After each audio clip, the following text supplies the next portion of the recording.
عملنا اللانشون في البيت 100% لحمه و100% فراخ. لا مؤاخذه، احسن من اجدعها مصنع بيعمل لانشون. تعال، اظن دلوقتي احنا كلنا اتاكدنا خلاص ان اللانشون غير صالح للاستخدام الادمي، بيسبب امراض وخاصه السرطان. مفهوش لحمه، يعني يقول لك لانشون لحمه، مفهوش لحمه. لانشون فراخ، اكيد مفهوش فراخ. مفيش خالص، مفيش بروتين. اوبا، ايه ده. طب والله على وضعه. بص القوام، قرب بص القوام. انا عايز اوريك اللمعان اللي في الكوز اللانشون. ايه يا مصور، ده في الفلايه دي ولا ايه؟ قرب مصور. اوبا، انت شايف التقطيع ده؟ انا بقطع رفيع قوي برضو، بس تحس ده انشف شويه، ممكن عشان اللحمه بقى. طبعا انتوا صدقتوني ان انا عامل الكلام ده في البيت. عايز اقول لك ان لانشون البيت او اللي انت هتعمله في البيت استحاله يطلع زي المصانع يا جدعان. دي صبه ده مظبوط صبه، استحاله.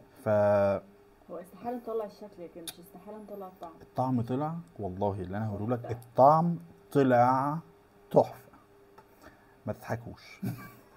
والله ده اللانشون الفراخ البيتي.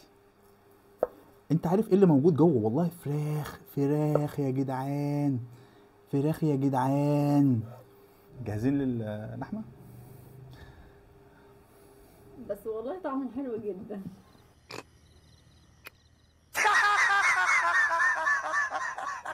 انا معرف والله العظيم، انا معرفش هو عمل كده ازاي، مع ان يعني الفيديو اللي انا شفته هو ورانا حاجه تانية.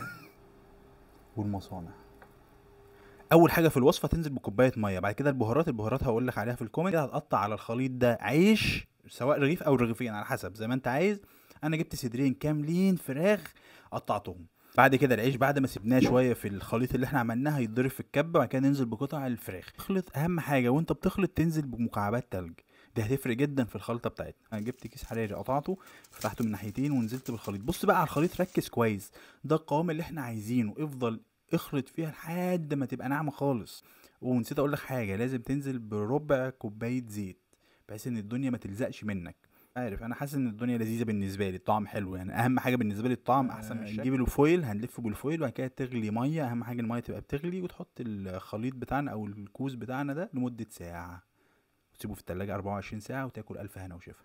حافظ على صحتك يا باشا. مكونات طبيعيه، فراخ صدور